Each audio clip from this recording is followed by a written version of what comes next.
Las profecías mesiánicas las podemos encontrar en el santuario, pero la pregunta es, ¿qué es el santuario? Hay mucha gente que no sabe, no conoce lo que significa el santuario y a algunos ni siquiera les interesa conocer lo que es el santuario. Sin embargo, cuando nosotros analizamos la doctrina del santuario, vamos a encontrar que todo lo que involucra o involucraba en el santuario terrenal, tanto los muebles como las ceremonias, apuntaban a una persona. Esa persona es Jesús. Por lo tanto, cuando nosotros analizamos las profecías, vamos a encontrar que tienen mucho que ver con el santuario. Por lo tanto, nos es muy necesario conocer el santuario. Una de las profecías más sobresalientes que nos muestran todo lo que tiene que ver con la historia pasada y futura está en el libro del profeta Daniel. Muy conocida la profecía de los 2300 días. Daniel 8:14. Esta profecía nos muestra lo que Jesús haría en el santuario celestial. Es muy importante que nosotros entendamos esto. Hemos visto cómo es que las profecías nos llevan a comprender el trabajo de nuestro Señor Jesús en el santuario celestial, su intercesión y su pronto regreso a la tierra. Es muy importante que nosotros hayamos entendido esto de modo que podamos comprender el testimonio de Jesús en el cielo. Esta tarde vamos a hablar acerca de la historia de Jesús. De hecho, es una historia hermosa, pero a la vez un poco triste en muchos sentidos también. Este es un pequeño mapa donde Jesús vivió la mayor parte de su vida. Él vivió por un tiempo en Egipto, cuando era un pequeño niño, cuando era un bebé, y la mayoría de las historias acerca de Jesús se desenvuelven alrededor de estas áreas aquí, de ciudades como Corazín, Capernaum, Canaán, Betesda, todas estas, Nazaret. Esta es el área donde muchas de sus enseñanzas acontecieron. Y si bajamos por aquí, por supuesto, llegamos a Belén, a Jerusalén y al gran lago de agua salada. Y arriba el lago de Galilea. La historia de Jesús es una historia de alguien que era un pastor. alguien que guía a su pueblo. Ahora, en mi país, cuando yo observo a un pastor, esto no tiene mucho sentido, porque un pastor en mi país pone a su rebaño delante de él y tienen perros que conducen al rebaño para hacer pasar el rebaño por una puerta en particular. Y los perros corren y las conducen por un lado y por otro del lado y las empujan a que se junten. Y el rebaño, de hecho, está un poco aterrorizado durante todo este proceso. Y entonces la idea de un pastor guiando a su rebaño es algo relativamente extraño. Pero esta es una ilustración típica del Medio Oriente, donde los pastores son totalmente diferentes, donde el pastor guía y el rebaño sigue. Pueden ver que estas ovejas están mirando al pastor, lo cual es totalmente diferente de cómo ocurre en otros países. Esta es una escena típica de un pastor en el Medio Oriente, donde tiene al pastor y su pequeño rebaño alrededor de él. Y nuevamente todas las ovejas lo están mirando. ¿No es hermoso? Me gusta. Y este hombre tenía una cara tan rugosa que tuve que tomarle una foto. Aquí tomamos un pequeño video de una escena típica de un pastor y nuevamente el rebaño está atrás y el pastor está delante. Y ellos confían en su pastor, las ovejas. Veamos el video.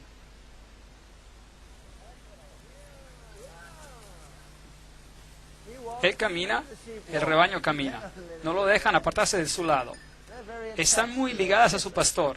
Y es un cuadro muy bonito. Jesús mismo se define como un pastor. Él nos guía y nosotros lo seguimos. La historia de Jesús es la historia más maravillosa que ha ocurrido en el universo. Y en todo lugar, desafortunadamente, donde quiera que vaya, en el Medio Oriente, tienen hecho un lugar santo de todos estos lugares. Y las personas creen que hay algo de santidad en ir a estos lugares santos. Es bonito estar allí, es bonito verlos, pero no hay santidad en el lugar. Tú puedes encontrarte con Jesús de la misma manera estando en tu pequeño dormitorio como estando aquí. Y por supuesto, si ustedes quieren expandir su conocimiento y ver cómo la vida era en esas áreas, entonces es algo diferente. Pero ir allí para conseguir una bendición especial es un engaño. Así que esta es la cueva, aparentemente donde los pastores se encontraban esa noche, y pueden ver que tienen una estrella en el piso y se les anunció el nacimiento de Jesús. Y en esa cueva han construido una iglesia con relieves a los lados, con pastorcitos en este lugar. Cuando el ángel vino a decirles que Jesús había nacido en Belén, probablemente se encontraban en un campo como este. Así que la temporada del año cuando esto ocurrió no pudo haber sido el 25 de diciembre, que de hecho es la fecha de cumpleaños para todas las deidades paganas como Osiris y Zeus, Júpiter y todos los otros. Como los pastores estaban afuera en el campo, eso significa que tuvo que ocurrir en un clima templado y no en medio del invierno, lo cual sería el caso con el 25 de diciembre. Aquí es el campo de Ruth.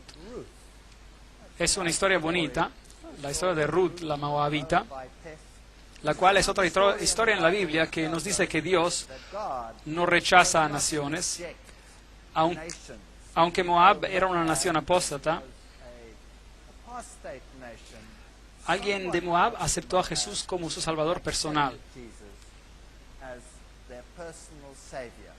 No lo conocían como tal porque él todavía no había nacido, pero ellos creyeron que el Dios de los israelitas era un Dios verdadero y que podía ser su Dios también.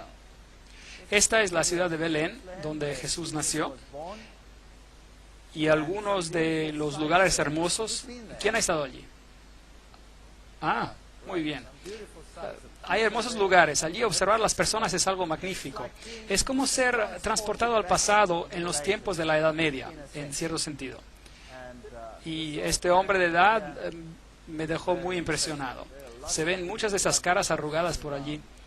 Y cuando uno camina por estas calles es realmente fascinante. Estuve allí unas cuantas veces. Es bastante peligroso estar en esas áreas. De hecho, una vez fuimos apedreados, pero logramos sobrevivir. En otras ocasiones fuimos los únicos que podíamos viajar de un lado al otro entre Israel y Líbano. Experiencias fascinantes. Los israelitas vienen a construir una barrera, simplemente la levantan. Y todos los que están de este lado se quedan a este lado, y todos los del otro lado se quedan al otro lado. Ocurre que pusieron la barrera en medio de la propiedad de este hombre, y este era nuestro guía turístico, así que él era el único guía que tenía autorización para estar en ambos lados. Fue una experiencia muy interesante, así que éramos los únicos que podían pasar por ambos lados. Todos los demás tenían que quedarse a un lado. Creo que fue providencia divina, yo creo que el Señor nos ayudó. Y era genial, porque podíamos ir a lugares donde nadie podía ir, porque todo estaba bloqueado. Tuvimos el lugar todo para nosotros. He estado en Belén y otros lugares donde uno no se puede ni mover por todos los turistas. Hay cientos de turistas en estas iglesias y uno se queda parado entre los bancos por mucho tiempo. Nosotros tuvimos la iglesia sola para nosotros, completamente vacía, y pudimos ir a todos esos lugares. Fue maravilloso. Y los guías turísticos estaban desesperados por dinero. Así que nos escabullaban en lugares que normalmente no se iría. Eso fue genial. Así que algo bueno puede salir de algo malo. Escenas típicas de los mercados. Esta es una carnicería. Si usted quisiera comprar su carne, aquí se cuelga. Y hay un tremendo zumbido alrededor mientras va a comprar su carne. Así que no creo que sea una buena idea. Este hombre aquí trató de venderme un pollo e insistía para que yo comprara su pollo. Así que seguía insistiendo y estaba vivo el pollo y el Señor no me dejaba ir. Y yo le dije que yo no estaba interesando, pero no me dejaba ir. Así que empezó a regatearme, insistió y no me dejaba, corrió tras de mí. Así que finalmente ya me volvía loco. Entonces le dije, bueno, voy a regatear con él por su pollo. Así que lo negocié menos y menos y menos y menos y menos por el pollo, hasta que él se enojó conmigo. Y eso estaba muy bien. Y entonces ya negocié aún más y finalmente se enojó y me dijo, ya, tenga su pollo gratis. Y yo le dije después que era vegetariano. Se quedó mirándome, totalmente incrédulo. No podía creer que algo parecido fuera posible. Pero después se rió y nos hicimos buenos amigos. Esta es una típica panadería y debo decirles que no se ve muy caliente, ¿o sí? No. Bueno, de todas maneras, pan es pan. Se cuece en el horno, está probablemente bien. Y las mujeres no estaban permitidas aquí porque no es adecuado para una mujer estar en un lugar así donde se hornea pan. Traten de decirlo a una de nuestras huéspedes que cocinan pan acá. No creo que ella esté de acuerdo. Pero bueno, sin embargo, esta iglesia famosa de la Natividad, donde Jesús nació, así se supone. No sabemos nunca si esos lugares tanto son los lugares verdaderos. Algunos de ellos probablemente son correctos. Y este probablemente podría representar el lugar donde Jesús nació. Y estos, por supuesto, estos lugares fueron escogidos temprano en la historia. Y este en particular por la madre de Constantino. Y ella encontró que este era el lugar. Y por eso construyó esta iglesia, la cual era una iglesia bizantina, lo que significa que era ortodoxa. Y por eso hay una tremenda guerra en esta área entre los ortodoxos y los católicos que reclaman esos lugares para ellos mismos.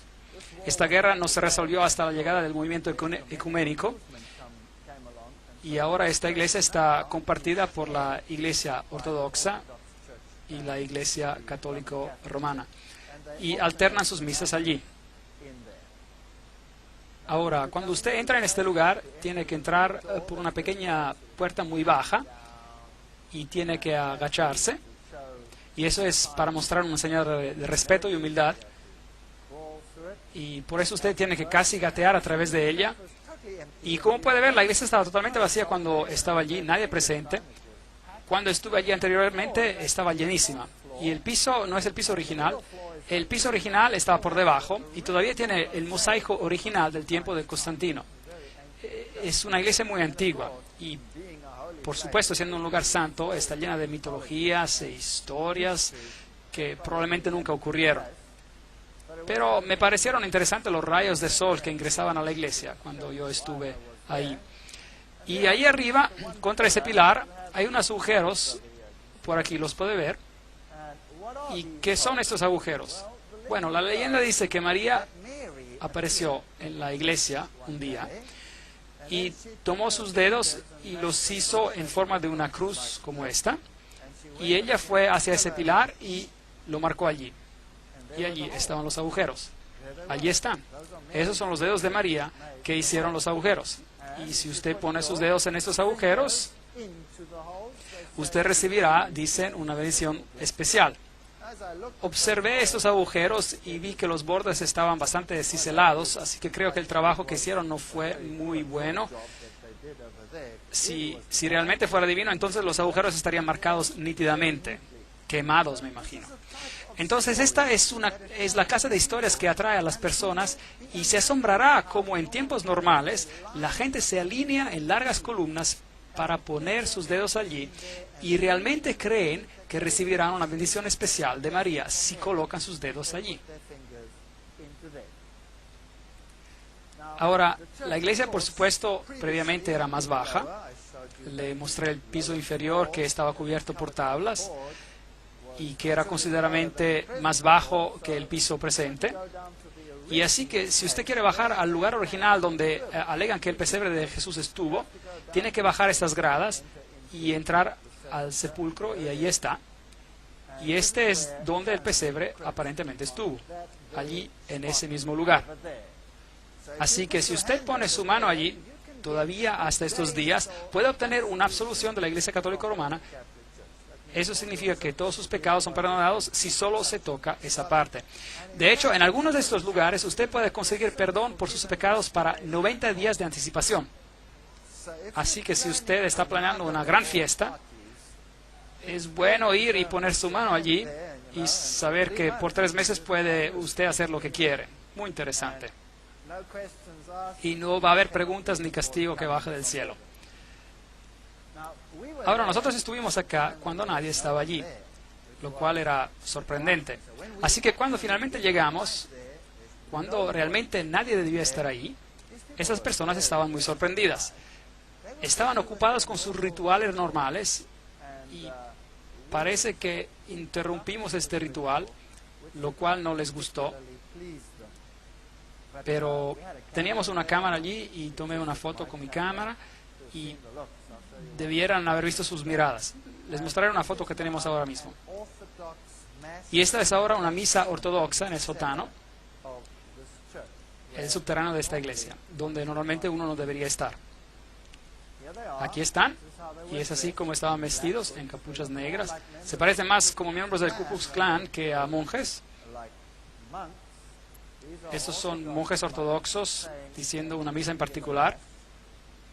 Y aquí algo de lo que resultó. ¿Tienen sonido?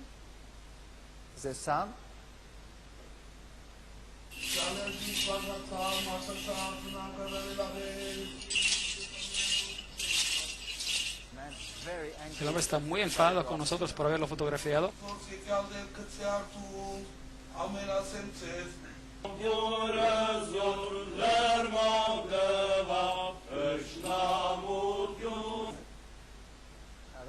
Ahora ese hombre ahí, si las miradas pudieran matar, me hubiera arrasado.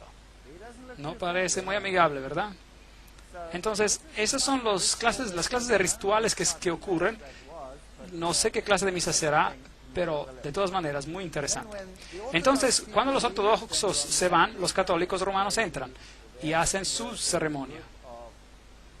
Hay un grupo de peregrinos acá en el escenario católico romano. Hay una dama allí, tiene 3 cruces delante de ella y su cara está cubierta. Dicen que es un buen lugar para venir si quieres ser limpiado totalmente de cualquiera que sea tu problema. Afuera de esta iglesia tienen la estatua de Jerónimo, escribiendo las escrituras. Tienen el cráneo allá abajo. Esto es algo de ocultismo, por supuesto.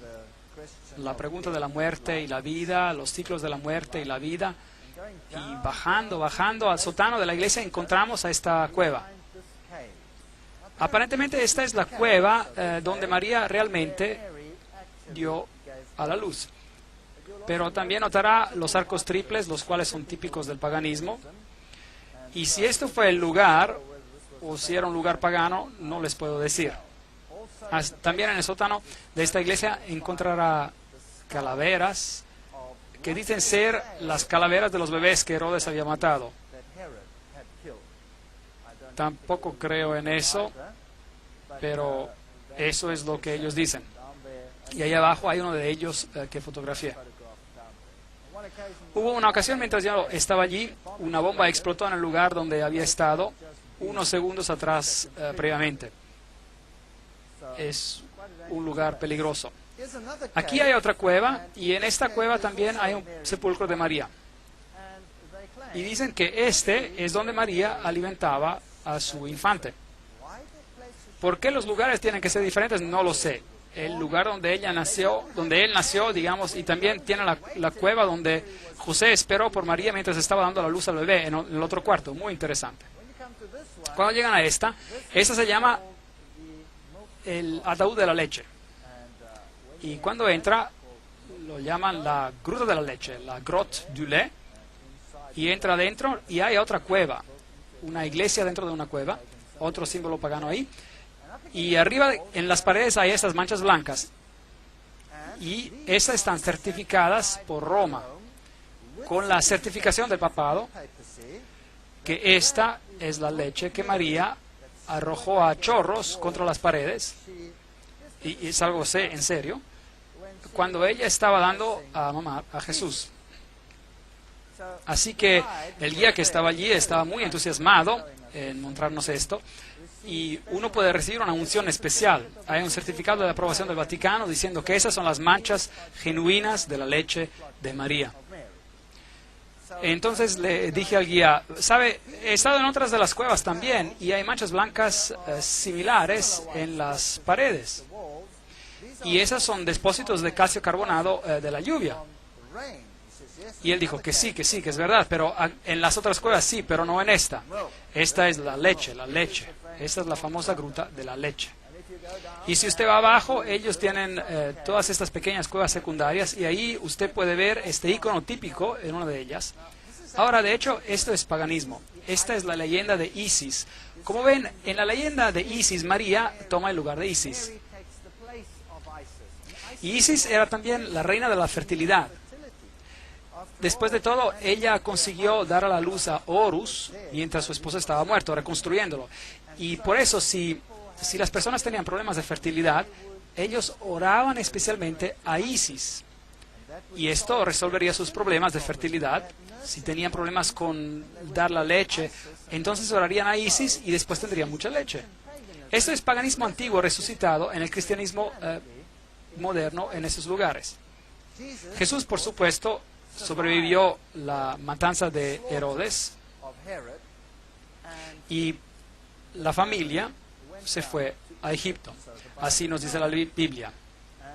Y estuvieron algún tiempo en Egipto y luego un tiempo vino para que el niño obtuviera su madurez según la costumbre de Israel y retornaron de Egipto y vivieron en Nazaret. Eso es lo que la Biblia nos dice. Ahora, si usted va a Egipto, este es el mismo lugar donde aparentemente la familia santa vino. Y ellos tienen estos iconos ahí. Nuevamente, la Iglesia Ortodoxa en estos lugares tiene supuestamente lugares llamados lugares santos. Y esta es la historia de José y su familia llegando a Egipto. Y una de las iglesias más famosas de aquí es el Patriarcado Cóptico Ortodoxo, la iglesia del Monasterio de la Virgen María de Adavia en Egipto. Es una iglesia muy, muy famosa y pocos años atrás, olvidé exactamente cuántos años, pero en la parte final de los 90, por ahí, María apareció. Hubo apariciones de María en este lugar y el mundo musulmán se enloqueció.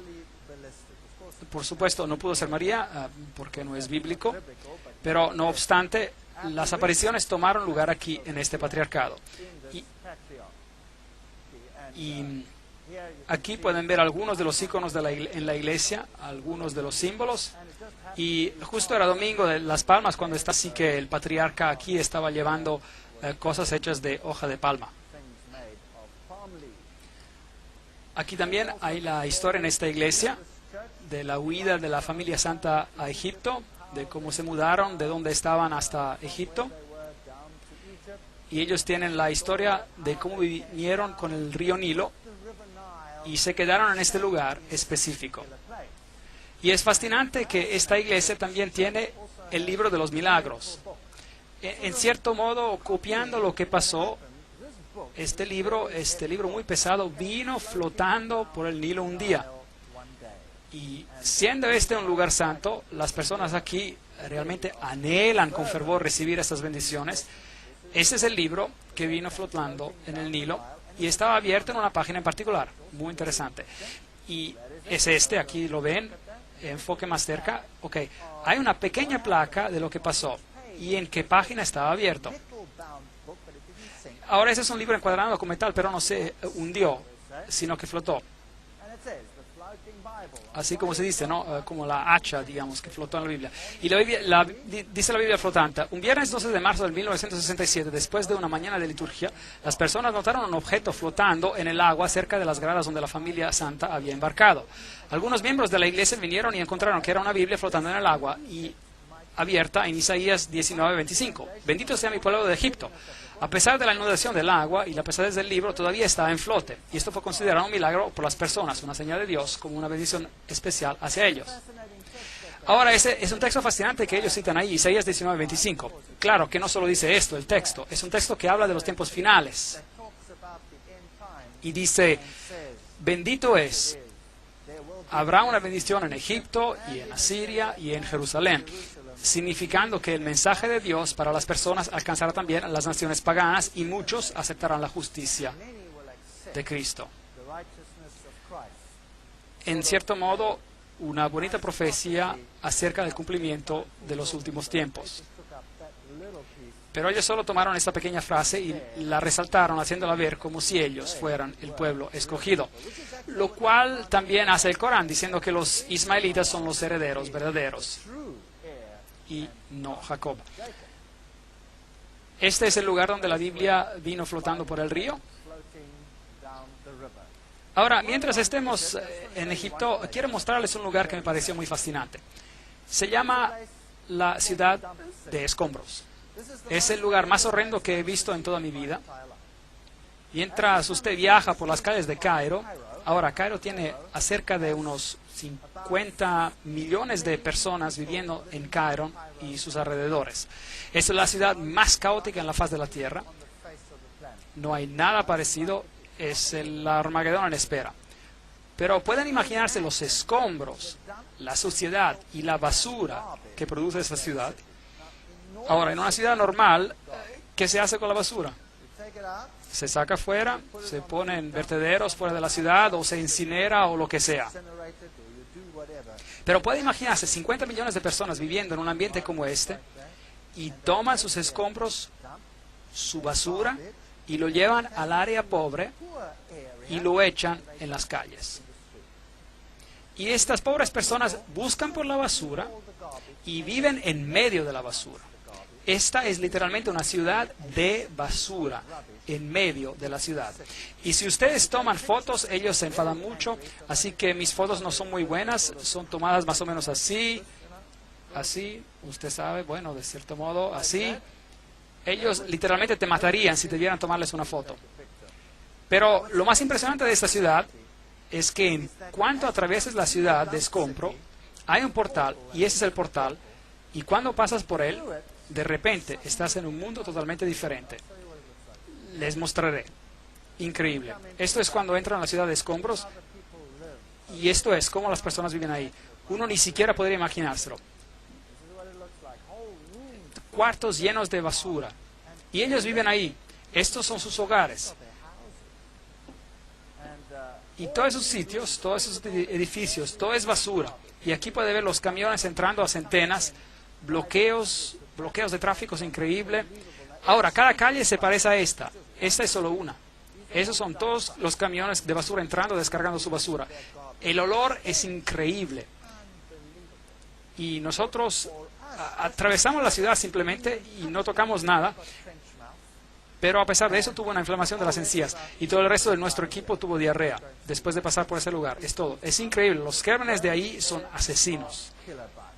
Y esas personas deben tener un sistema inmune de primer orden. Aquí puede ver los embarcollamientos y la basura y la mugre por todas partes. Las fotos no son buenas, pero un poco borrosas. Aquí viene un asno llevando una carga de basura para botar en la ciudad. Aquí está. Toda una pila de porquería. Este hombre está tomando su té junto al montón de basura. ¿Puede ver eso? Esa es basura que él selecciona, probablemente su única posesión en su vida. Y esos pequeños niños viviendo y caminando entre los escombros. ¿Puede creerlo? Es horroroso. Hubiese querido agarrar a esta niña y ponerla en un ambiente más limpio y seguro. Es chocante. Las tiendas, ahí está la basura y aquí está la tienda. Y mientras se camina por el portal, de repente se encuentra uno en un mundo diferente. Simplemente así. Es hermosamente limpio. Y ahí está una pequeña iglesia ortodoxa. Con roca trabajada alrededor. Y todo está hecho de la roca trabajada. Es increíble esta pequeña iglesia ortodoxa. Y ahí está. Es una iglesia para el santo Bola. Y usted puede ver que es absolutamente asombrosa. Aquí hay un anfiteatro y un hombre polaco ortodoxo que ha pasado toda su vida aquí. Un hombre joven vino aquí y esculpió toda esta pequeña ciudad. Y este es el anfiteatro que él ha creado, probablemente con una cierta ayuda del ambiente. Y ese es él, ese es el hombre. Él hizo todo el trabajo que verán. Increíble. Las paredes enteras de esta ciudad son rocas cinceladas con la historia de Jesús. En medio del mundo musulmán, pasa por una ciudad de escombros y mugredad y basura, y de repente está en este lugar limpio y bonito, con una iglesia pequeña. Y la historia de Jesús escrita en las paredes. Jesús con los pequeños pastorcitos por aquí, al tiempo de su nacimiento, es la escena representada por aquí. La historia de su nacimiento, todo cincelado en roca sólida. Yo soy el buen pastor, cincelado en roca sólida. Las historias de la Biblia, el caminar sobre el agua, la mujer al pozo, por ejemplo. Y estas son esculturas gigantes. Y solo para darles una idea, esto es un escarpado de roca, una pared de roca con algunas esculturas en ella. Cada piedra gigante ha sido transformada en un trabajo de arte. De Jesús, esta es la historia de Lázaro saliendo de su tumba. Esta es la historia de Jesús saliendo de su tumba. Y ustedes pueden ver las medidas grandes. Esta es la fachada de roca pura donde trabaja. Y ha trabajado toda esa área. Y allí tenemos una tremenda historia de Jesús. Acerquémonos. Mientras Él los estaba bendiciendo, aquí Jesús, Él ascendió a los cielos. Y la siguiente foto, veremos al Hijo de Dios venir en las nubes con gran poder y gloria. Un hombre ha transformado el área en un área de esperanza. Me quedé muy sorprendido. Esto es más o menos como nuestro mundo es. Ustedes pasan por este mundo representado por la ciudad de escombros. Y mientras pasan por ella, la única esperanza que pueden tener para pasar al otro lado de la historia es la historia de Jesús. Voy a ver el Hijo del Hombre viniendo en las nubes con gran poder y gloria.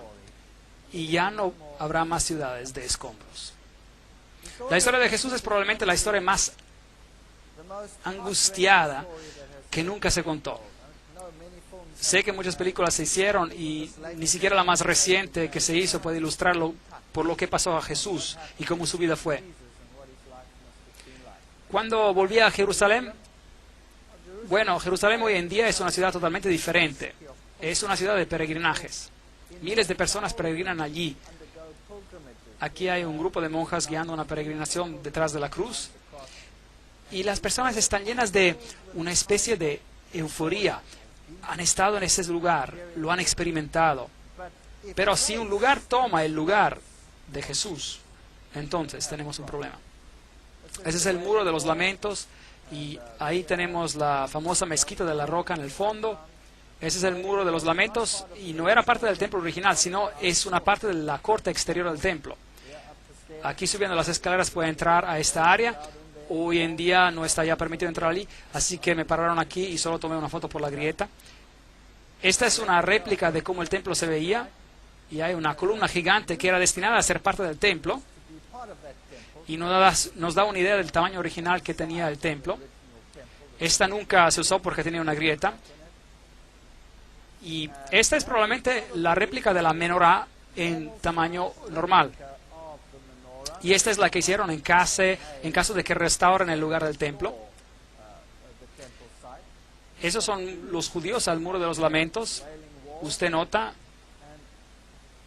todas esas pequeñas cartas en el muro, las ve.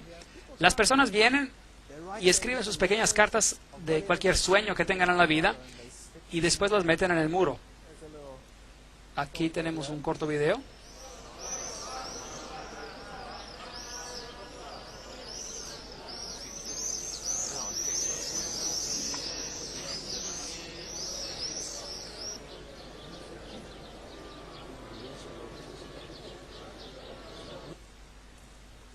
¿Saben? Cuando vi a todos estos ortodoxos judíos muy sinceros frente al muro, mostrando reverencia al muro, me pregunté a mí mismo si solo supieran de la roca de su salvación, si solo pudieran entender que no hay salvación en un muro de ladrillos, que la única salvación está en el que representa. Las personas hoy en día tienden a hacer de lugares sitios santos. Y no es triste.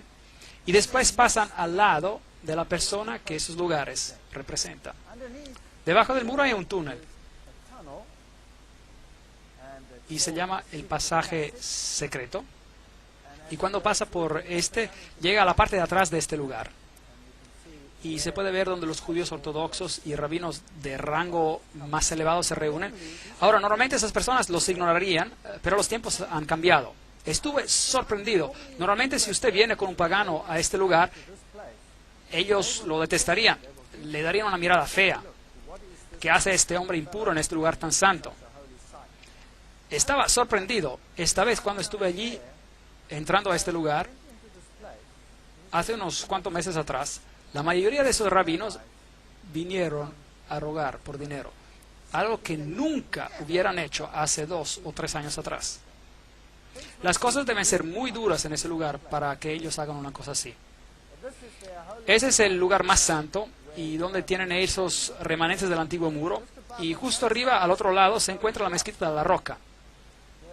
Aquí está un rabino ortodoxo haciendo su ritual. Note que tiene los mandamientos en su frente. La ley, la Torá, y los tiene también en su mano, porque la Biblia dice que lo tienen que atar en su frente y atarlos a sus manos. ¿Usted cree que Dios tuvo eso en mente, que usted haga una réplica y luego las ponga ahí y ya se acabó? ¿O usted piensa que Dios tenía en mente que tú pienses y actúes según la ley? ¿No tiene eso más sentido? Yo creo que eso tiene más sentido. Aquí hay una piedra típica del lugar antiguo del templo. Esta es una piedra de Rhodes. Y si esta tiene esos huecos, y eso indica que era una piedra del templo original. Así que cuando volvieron a usar las piedras del templo, las construyeron en toda clase de estructuras y paredes. Y así que esas seguramente fueron piedras del templo original, construidas hoy en otro muro. Este es el sepulcro de David.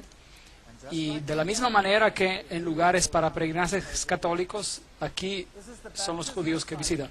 Ese es el lugar donde Jesús se bautizó. Incluso este es el lugar donde la historia empieza. La historia nos dice que cuando Jesús fue bautizado, la voz de Dios se escuchó diciendo: "Este es mi amado Hijo, en quien tengo complacencia".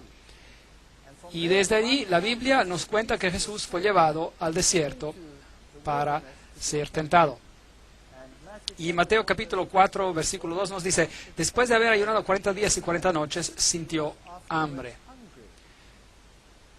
Si eres el Hijo de Dios, di que estas piedras se conviertan en pan, le dijo el diablo. Es una declaración muy interesante. Si eres el Hijo de Dios. Así que primero duda la validez de Dios. la palabra de Dios y el hecho de que sea el Hijo de Dios, si es verdadero. Y después lo desafía a ordenar a que las piedras se conviertan en pan. Y Jesús respondió, escrito está, no solo de pan vivirá el hombre, sino de toda palabra que sale de la boca de Dios. El texto que sigue existe en la versión King James inglesa, en otras no, pero esa es otra historia.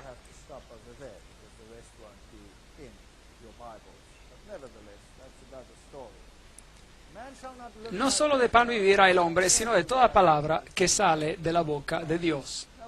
Ahora, pensamos que las tentaciones no eran tentaciones tremendas, pero realmente lo eran, porque en esas tentaciones Jesús conoció cada condición de la caída del hombre, cada condición. Lo primero que Adán y Eva hicieron fue de comer el árbol del conocimiento del bien y del mal. En otras palabras, el apetito era bueno para comida. Ese fue uno de sus primeros problemas. Y aquí Jesús triunfó después de ayunar 40 días y 40 noches, donde Adán y Eva fallaron en todo el esplendor y lujo que tenían, conquistando el apetito y conquistando la duda. Si eres el Hijo de Dios, ¿Dios realmente dijo eso? Por eso Jesús triunfó sobre el pecado de la duda y triunfa sobre el pecado del apetito humano y la pasión. Todo en uno. Y la tentación debió ser mucho peor que la tentación de Adán y Eva. Este es hoy en día el lugar más alto del muro antiguo, y no tenemos el templo, el cual debió haber estado en algún lugar aquí. Así que originalmente el diablo debió llevarlo a este muro, a algún lugar por aquí donde el templo estaba, y amenazó de arrojarlo abajo. Vayamos a este lugar aquí. Hay un punto que nos da una idea de la altura. Y la segunda tentación es, si eres el Hijo de Dios, nuevamente la misma pregunta, tírate abajo, pues escrito está, a sus ángeles mandará cerca de ti, en sus manos te sostendrán, para que no tropieces con tu pie en piedra.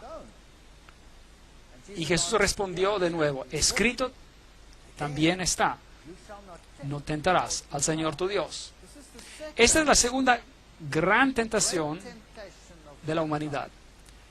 Y es un hecho triste. Si escuchamos la conferencia que dimos ayer, entonces ese es el pecado que la mayoría de la humanidad está haciendo. Es el pecado de presunción. El pecado de presunción. Imagínense a dos personas tratando de resolver una crisis al otro lado de la carretera, digamos. Cualquiera que sea, un niño en problemas o lo que sea. Uno corre al otro lado de la carretera diciendo, soy hijo de Dios y Dios me protegerá. Y corre al otro lado. Otro viene y dice, Dios, hay una crisis al otro lado. Ayúdame a cruzar esta carretera. Y corre al otro lado. Los dos, al observador de afuera, son absolutamente idénticos. Pero uno actúa con presunción y el otro por fe. ¿Pueden ver cuán cerca están el uno del otro? ¿Cuán cerca están el uno del otro? Y la cristiandad moderna, la mayoría de los movimientos hoy en día están practicando la presunción, la religión basada sobre la fuerza, mientras la fe es algo totalmente diferente. Y Jesús pudo haberse tirado, porque eso es lo que dice la Biblia. Pero escrito está, no serás atrevido, presumido. La tercera tentación, otra vez lo llevó el diablo a un monte muy alto y le mostró todos los reinos del mundo y la gloria de ellos. Y le dijo, todo eso te daré si prostrado me adoras. Ahora las personas dicen que seguramente Jesús sabía que Él era Dios y que Él iba a ganar. Y en todo caso, ¿por qué tenía que hacer eso? Pero esta no es solo la pregunta que se estaba haciendo aquí. El diablo lo tenía solo. Y Satanás en toda su gloria dijo, te voy a dar todo, otra vez, sin que tú tengas que morir, si solo por una vez te prostras a mí.